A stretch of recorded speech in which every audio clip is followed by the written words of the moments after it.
It's my privilege and my honor to welcome Professor Seema Golestaneh, who will discuss her book, Unknowing and the Everyday, Sufism and Knowledge in Iran. She will be happy to answer any question following the talk, of course.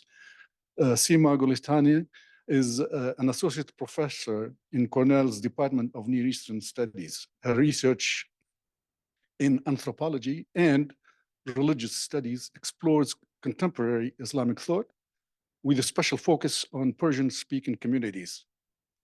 Both in her writing and her teaching, she strives to highlight marginalized voices, but also creative expressions of critical thought. She came to the study of Sufism, form of Islamic mysticism, not in a direct way. She was initially interested in musicians and artists in modern Iran and the intersection between aesthetics and meaning-making in everyday life. When she got to know some of these musicians, she learned they were Sufis and became fascinated by some of their ideas regarding religions. In her book, she uses interviews and case studies drawn from a decade of field work to explore the ways the Sufi mystical experience, particularly the role of mystical knowledge or ma'rifat or ma'rifa or arfan in Arabic, in shaping contemporary life in Iran. In Iran today, many people report turning to mysticism as a way to help navigate their daily lives.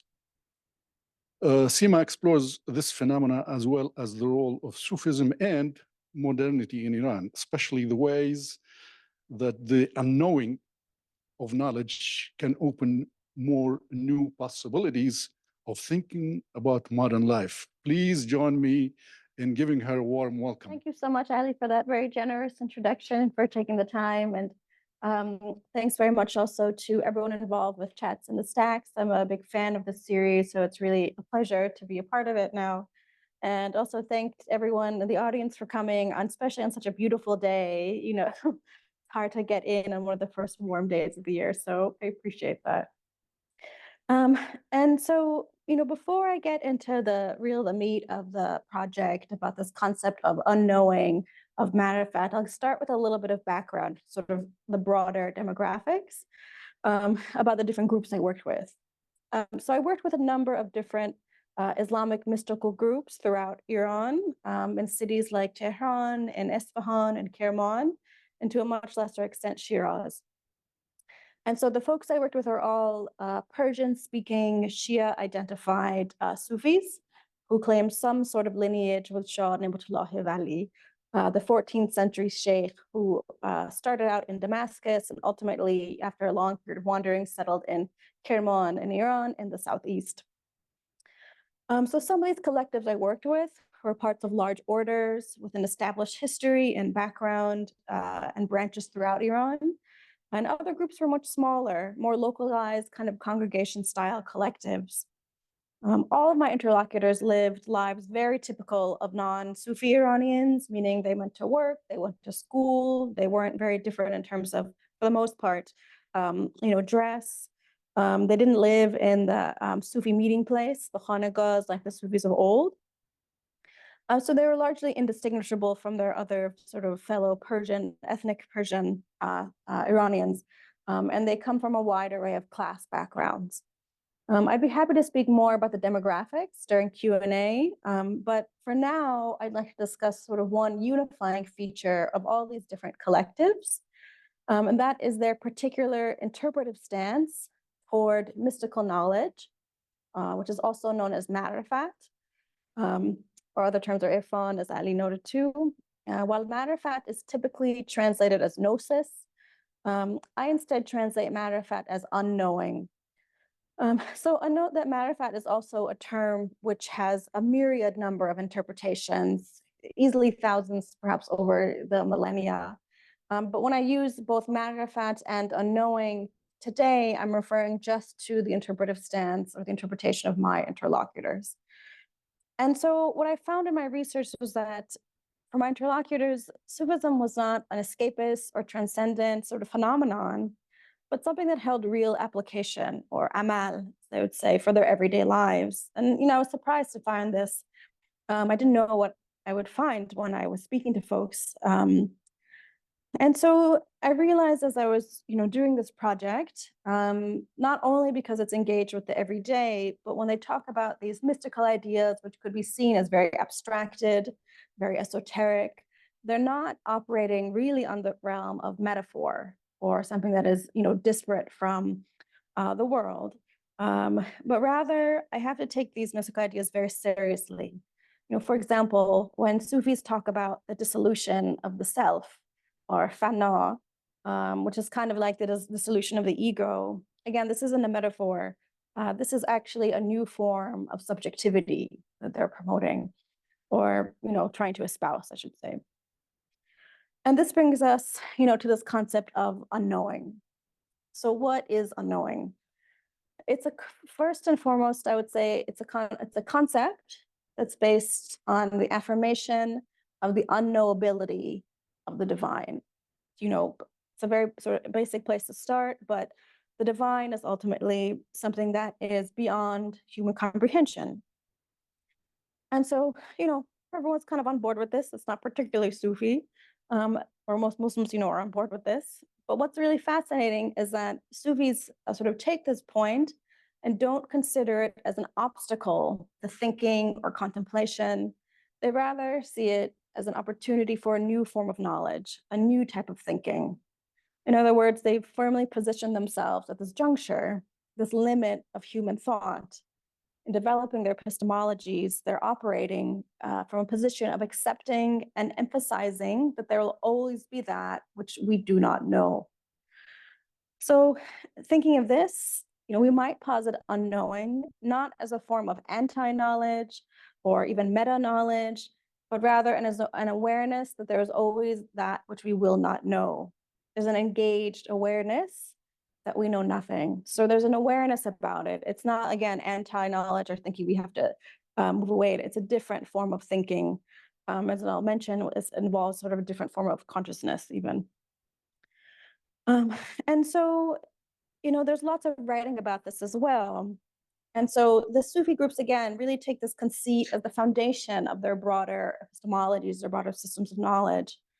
For the contemporary Sheikh Sayyid Mustafa Azmayesh, the interminable nature of the journey of Sufism is perhaps its actually most defining feature. So the idea that it's ever endless, there's always more you could know, is actually at the heart of Sufism. And he writes, quote, "The road to God is endless because God is infinite. Constantly, we have to go on and accept to go on. When you stop, you are no longer a Sufi," end quote. So within unknowing, there remains some elemental form of understanding, a self-conscious awareness, I think, but it is an awareness that something remains unresolved, something remains unanswered.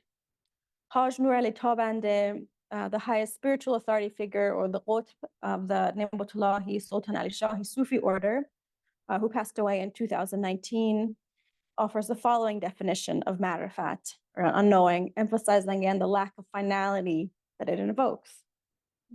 This out here, quote, literally, marifat or irfan is knowing. Yet knowing has different stages. Gnosis is not an absolute matter. It is something that, as the philosophers say, is graduated, tashkiki, such as light and faith, which have degrees. More than anything else, this process continues endlessly.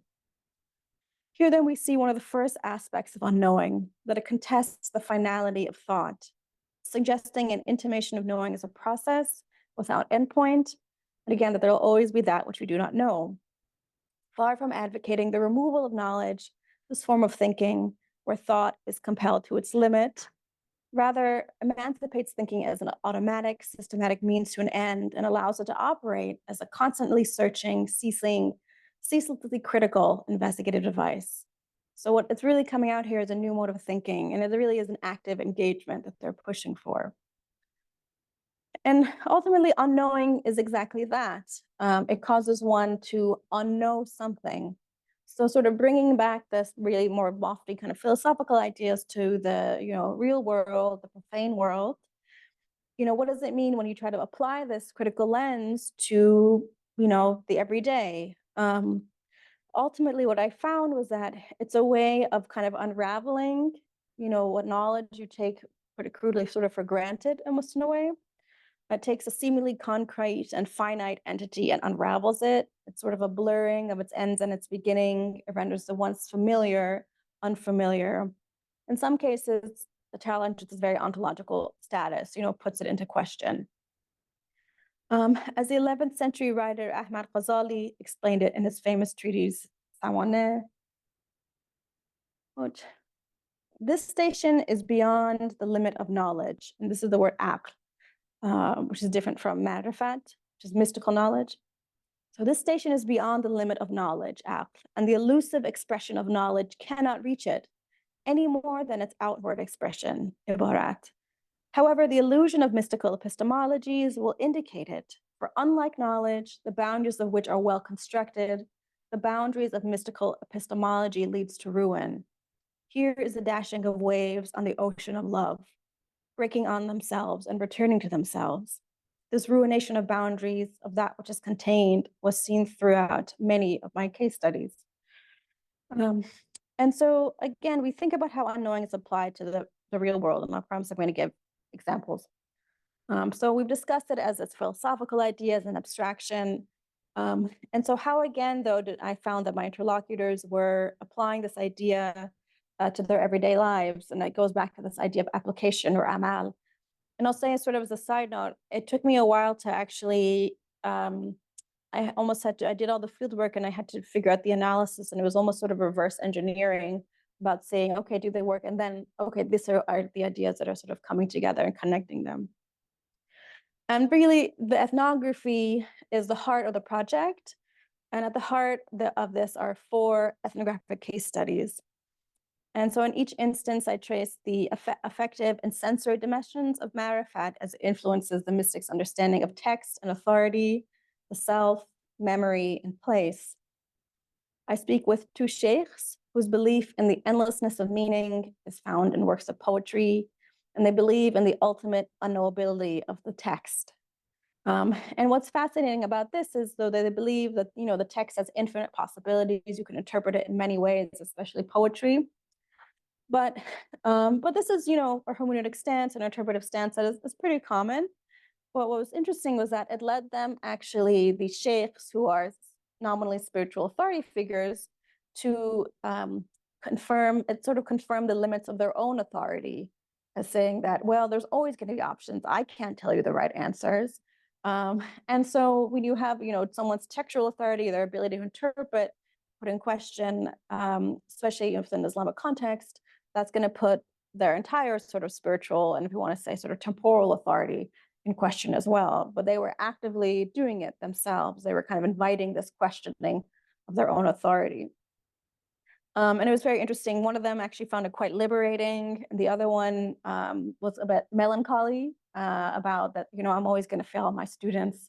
I can't give them, the texts exceed me.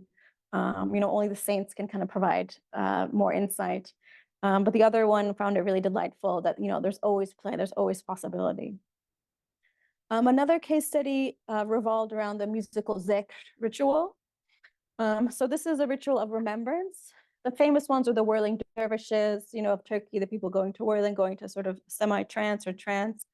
And so the folks I worked with weren't going into so much of a trance, but they were using engaged listening practices. So these listening practices within this musical ritual, the zikr ritual, was a way for them to destabilize the self, destabilize their own subjectivity. And the idea about if you destabilize the self, it's often tied to as a way that you will become closer to God. So one of the goals within Sufism is this idea that if you, desire to be closer to the divine, what's getting kind of in your way is your own ego, put it sort of crudely. If you stop thinking about yourself, if you stop thinking about that only your viewpoint is the only way that exists, what will follow up, the self will fall away, and instead the divine will sort of fill that up. And so the musical ritual, and I can speak more about this, they have very specific instances of how listening to music in these ceremonies can lead to a destabilization of the self. And we can often think about, even in a super secularized context, you're listening to music and you kind of, lose yourself, you're lost in it. And there's differences between this, but there are, I think, similarities too. And as sort of an aside, again, I'm happy to talk more about this. This loss of self is particularly, or this advocating for a loss of self is particularly noteworthy in the post-colonial context of Iran, where for a long time, some key intellectuals were championing a return to self. This was mostly before the Islamic Revolution of 1979, when Iran was heavily influenced by, Western powers, and there was the idea of various forms of losing the self. But now there's this idea that in this post-colonial moment, perhaps we can go to other forms of configurations. It's not just a sort of binary back and forth. I also have another instance when I trace out an overturning of a memory.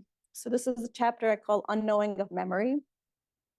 But in this case, it was quite, I still, when I think about it, find it really remarkable. There was a small collective of mystics who were actively attempting to overturn the memory of a difficult event. It was the destruction of a meeting place of theirs, which was done by the municipal authority, the local kind of city authorities. And this location of theirs was destroyed on the grounds of, beautification of the city. And so they had lots of efforts to kind of push back against this. But after it happened, their tactic was very much more so, rather than simply argue against them, but to say that, we didn't need this space, and to actively try to forget it. And it was a very intentional form of forgetting. And I call this actually a willful amnesia. And it's interesting to especially compare that to other forms of remembrance in post-war Iran, where there's constantly, it's changing a bit now, but certainly there are many visual reminders of the 1980s war with Iraq. And finally, I worked with in a residential neighborhood, and this was maybe the most playful one, where there was a young group of mystics who kind of tried to reimagine their neighborhood, their space, through movement and listening. And so they were doing a revivalist, you can kind of call it that, that's a weighted term, instance of wandering. So in the old days, we had the sort of archetypal wandering mystic, for various reasons that had fallen out of favor. But these Sufis ended up kind of recreating this young group, this sort of game of wandering within their own city, partially as a response to something with the authorities. But it was a way of revitalizing this idea of wandering as a literal event rather than just a metaphorical event. And so here they're challenging the sort of the alleyways, the spaces of their own city as their unknowing, their own neighborhoods, their own place. Okay. So that's a very kind of broad overview of the case studies of the book. Before moving on to the specific case study a bit more, I do want to mention something I'm really not touching upon today, but again, happy to discuss more, is that what gets called, and I do it much more in the book, is that what gets called Sufism is a very complicated term, especially in I would say just the Iranian context or the Persian context, but even within the Islamic context. There's different terms for it, and which are tied up to more political histories than anything else. But I want to make clear that, thinking of Sufism as heterodox and their non-stream and their non-Sufi other counterparts as mainstream or heterodox is really, really reductive. The histories of, in this case, Shia thought and Sufi thought are actually quite intertwined. And I can give just one example. So my image here is none other than Ayatollah Khomeini. And the other photo is of another prominent Shia cleric, Tabai. What is Khomeini talking about here? Says, quote, "We find certain scholars denying the validity of mysticism, irfan, and thus depriving themselves of a form of knowledge. It is regrettable. It is regrettable that some of the ulama, some of the clergy, should entertain those suspicions and deprive themselves of the benefits to be gained from the study of mysticism. Those who wear cloaks and turbans and denounce the mystics, irfan, as unbelievers, do not understand what they are saying. If they did, they would not denounce them. So it's really fascinating that none other than Khomeini himself had quite an affinity and studied, mystical thought throughout his life, and actually wrote mystically inclined poetry. We have some of his writings from his very early life, and then from the end of his life, which was actually published, posthumously, but pretty quickly thereafter, and with some controversy. I think it was his daughter-in-law who got them published, but since then, his estate has continued to publish them, and it's not something they've disavowed in any way. So just to give an example, a few examples of Khomeini's wine poetry. This is from a collection from Khomeini called The Wine of Love, Mystical Poetry. So, quote, I have become imprisoned, O beloved, by the mole on your lip. I saw your ailing eyes and became ill through love. Open the door of the tavern and let us go there day and night, for I am sick and tired of the mosque and seminary. It's from the key seminarian. I know this one doesn't get old. And so there's a lot to unpack there, and I'm happy to discuss it more. But it's fascinating. This is, of course, the wine here is, my guess is, or more so than wine, but themes of intoxication as a way of the experience of what does it mean to, again, experience God, experience the divine world. Even someone like Khomeini, who absolutely never had a drop of wine in his life or any sort of alcohol, is still sort of playing with this idea. And you have these ideas like intoxication, these kind of heady, romantic thoughts that are, is it romantic for the profane? Is it romantic for the sacred? There's often a blurring in between the two, are quite, prevalent, I would say, within certainly at least 20th century, she thought, and even earlier as well. So it's a very complicated to say, the Sufis are one way, and in this case, we're talking about Shiism, the Shias are another, is really, really quite reductive. So, but just have that little disclaimer I always like to say. But now finally, I'll get to this question of just sort of one more of the case studies. I'll get into more detail. I kind of went through the four, but I'll talk a little bit more now about the relationship between mystical ideas of dissolution of the self, known as fana, sensorial engagement, and in some cases, socio-political identity. And so, fana, I've mentioned this dissolution of self is a very key concept. You see it in classical, you see it in contemporary Sufism. And, when I was doing my research, I wanted to understand how sort of lay Sufis, or those who don't have much formal training at all, they attend some classes with their sheikhs, they read on their own, they read in groups, so they don't have any formal training. How did they understand this concept? What did it mean to them? And it's, quite a lofty goal, dissolution of the self. And so I went and, spoke to people. See, I'll just say a little briefly, because I know our time is limited. A little bit about fana, which again also has a whole universe of writings behind it. Here's a quote by Bayard Bastami, who wrote about fana quite early on. He said, I saw the real, your God, most high in a dream and asked, what is the path you like? He said, say farewell to yourself, and you have attained me. So again, you see this removal of the self as a way to become close to divinity.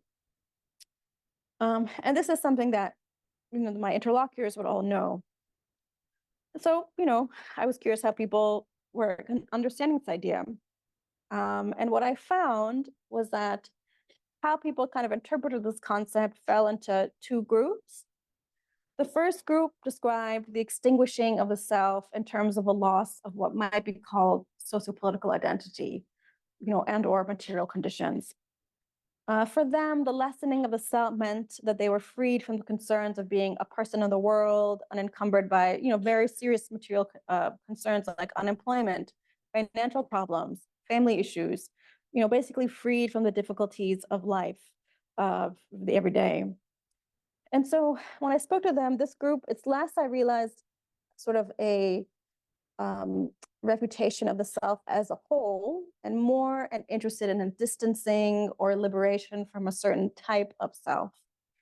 For example, one of my interlocutors, a young woman named Sarah, told me, quote, "Fana means, again, loss of self means I'm not thinking about myself, that I need to get a job because I'm not even important. My job is unimportant. Only God is important." Another interlocutor, another young woman named Minu, said, "When you go into Fana, you leave this world, this country with all its problems. I stop being and just go into the heart of God. I feel a sense of gentleness in my body. I don't have fears of someone attacking the country." And so this last statement is actually quite, I have to say, remarkable. It's an articulation of the annihilation of the self as a loss of social problems, social identities, and even talking about geopolitics. You think in the medieval period, discussions of Hanal might not have involved this for the most part. Ultimately, we see the self as kind of being reimagined as this a convalescence of a series of essentialized categories determined by larger power structures in which it resides. So it's quite interesting that this form of discourse has entered interpretations within the confines of what might be called a mystical experience. The removal of those human elements, attributes, has been transformed into a removal from the discourses of power, essentially. It's not a distancing or separation from the beloved that causes anguish. Classically, Sufis, there's all this like longing for the divine, longing for God, and that's the cause of anguish and pain. And here, there are elements of that, but most of the causing of anguish is from, what we might call real world problems. So it's these sociopolitical situations that are causing the pain. So this is kind of a very cursory understanding of, the results I had, or the results, the sort of what I learned from one group. Now, the other group, I think, understood fana, this loss of self, in very different terms. For these folks, there was no discussion of matters like, employment or particularly gendered concerns. Instead, the language used was much more theological and existential. For example, one interlocutor, Abdullah Khan, and he was a fellow who did, mostly manual labor a lot of his life. He described fana as the following: "Fana is non-existence. It is the creation of nothing. You enter into baqa, and that's sort of a substance thing. You are no longer yourself. You don't exist. This is what we must remember too when we remember God. We are lost in Him, and remember that which is in your heart. You must remember with every single cell of your body, not only under the zikr ceremony, but when you do your prayers, when you go by bread, always." So here, zikr is understood as an occurrence that can and should happen at the most quotidian moments. It's not a phenomenon that's relegated to a specific time and place, but it can happen at any time at all. And we know if we compare these two sort of quotes, these two sets of quotes, we see, the socio-political world is totally irrelevant for Abdullah Khan. He speaks instead of non-existence, nabudi, the tavern of ruin, and other instances. And interestingly, too, I don't get into it so much here, but a lot of folks who are in the first group talk about calmness, aramish. But here in the second group, you see more of a sort of a frenzied intoxication, this idea of masti, of more, I don't want to say more engaged, but slightly more animated for sure.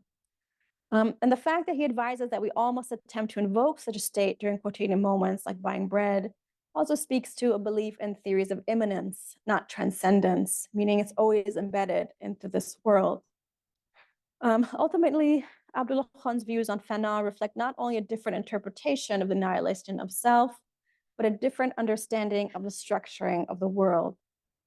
For him, the socio-material world is, in fact, something that can fade into the background, can disappear during fana, rather than give shape to the experience as a whole.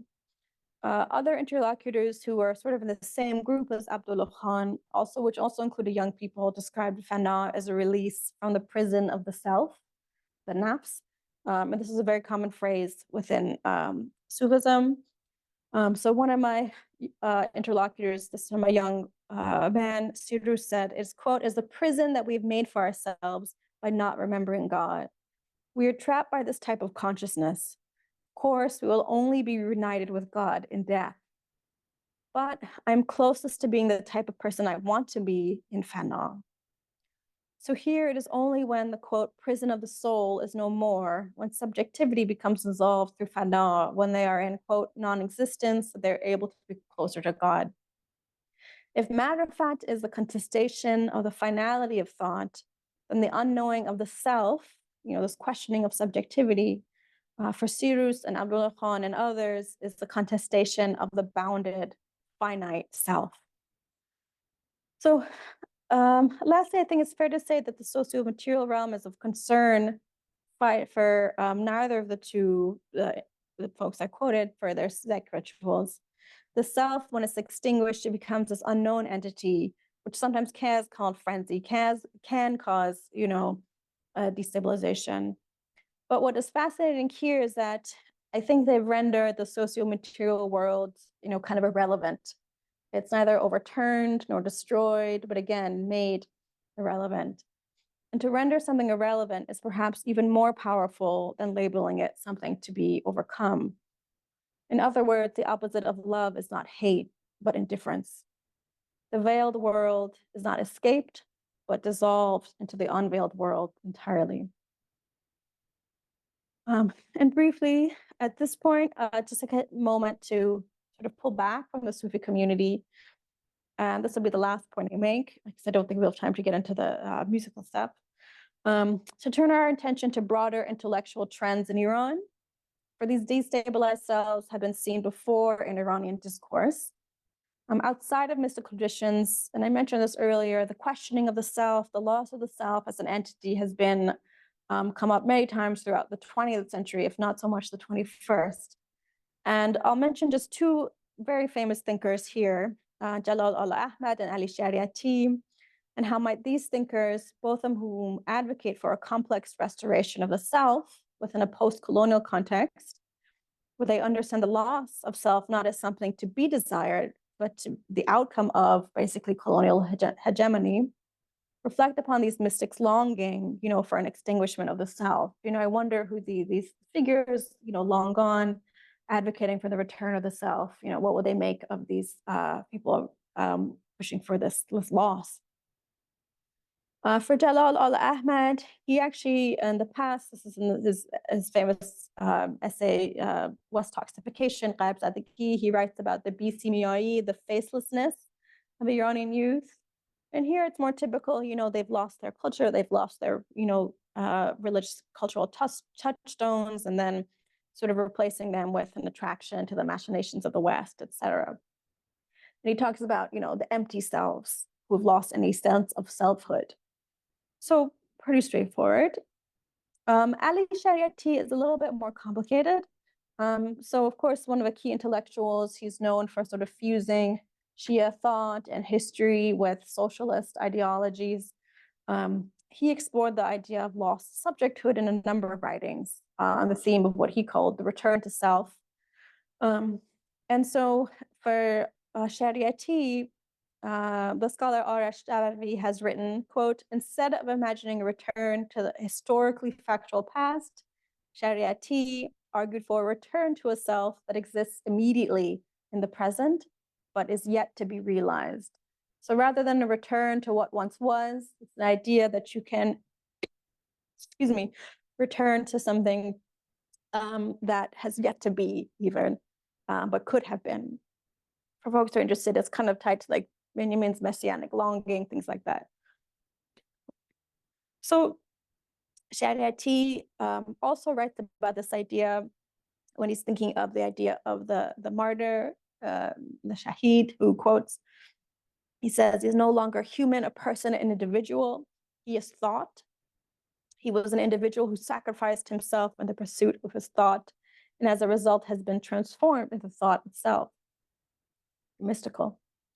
So in this regard, Shariati shares an affinity with the mystics, as both he and they are committed to an existence that is predicated on the fact that only with radical change, only with transformation, that a change that must occur on what Shariati calls the existential level, thank you, can fulfill one's true potential in life. And yet still it is clear there are differences between the stance of my interlocutors and that of Shariati. For while Shariati sees a transformation of the self and society as related to one another, my interlocutors expressed a much more ambivalent or indifferent stance for the role of society as it relates to their experiences of fana. Even though I surmise most of the Sufis would propose that undergoing zikr would be a good thing for society. And yet I wonder still if such dreaming of the loss of self is only possible in a post-colonial setting when the self is potentially less under threat, at least from external sources, than it was in decades past. And I think, I'll wrap up a little bit by just saying that it's important to think about how I could speak more about how sensoriality, I didn't even have a chance to get into that, is tied to notions of unbounded selves as well, how they utilize music as a way to incorporate the body and the type of thinking with the body as an alternative to forms of sort of classical subjectivity as well. But this is just one of the case studies I get into in my book where I talk about how, again, matter of fact is used not as an escapist paradigm, but as a way to contest nothing less than sort of thought and, in by extension, reality itself. Thank you very much. Thank you very much, Seema. And audience, question answered. Time.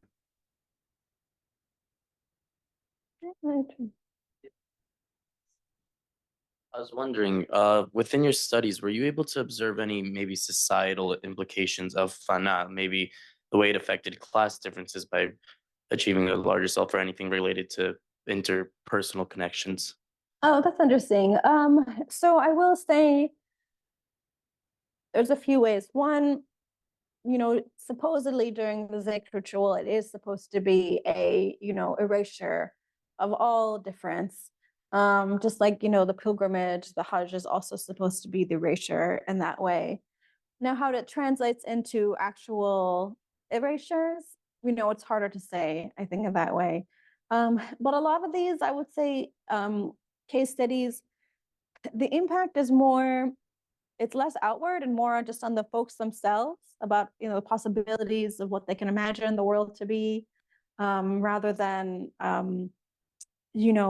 any sort of hard and fast actually outcome in that way. But it's funny, it's getting to this point of like, you're relevant, or that's why it's also hard to kind of make a case for grants, because they're like, great, tell us how this is going to impact the world. It's like, well, it's dreams, and then you have to make some sort of sociological claim, like, their numbers are increasing with young people or something. But yeah, but it's interesting. And then to be more cynical, there's ideas, people who are involved, and they purport, this is the place where all difference is gone, but then are still tied to their own kind of, class background, something. Sure. Thanks.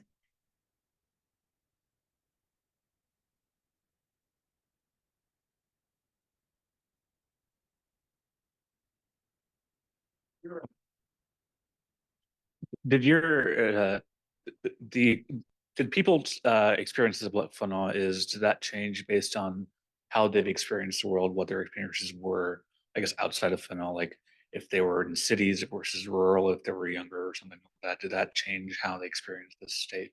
Yeah, I think so, absolutely. It's, I think reasons why they were folks who wouldn't come for Sufi families, and who joined sort of their own accord. I think a lot of them saw that more as, an alternative to some sort of religious practice, which was particularly distinct from, what they saw as the religion of the state, which is very deeply tied to society. And so I think, you know, those folks who often joined because they were kind of disillusioned with, you know, state religion kind of broadly, I think they tended to be more in sort of the first group I noted. Not all, not all. There definitely were some people who were not, you know, and I think it was very cross-class in that regard. So I do think their lives outside of it absolutely did that, you know, why they decided to pursue Sufism. And some of it also really comes down to, I think, how much training they had, because a lot of this gets into very kind of thorny, you know, philosophical conceits. You know, they might, you know, read about it. And a lot of these folks are very knowledgeable, often really, I'm so impressed by some of them because this is not their full-time job, you know. But still, if you are a more casual kind of, you know, participant, then the language of sort of the first group will absolutely, I think, be more accessible to you, and maybe more appealing. Not always. Yeah.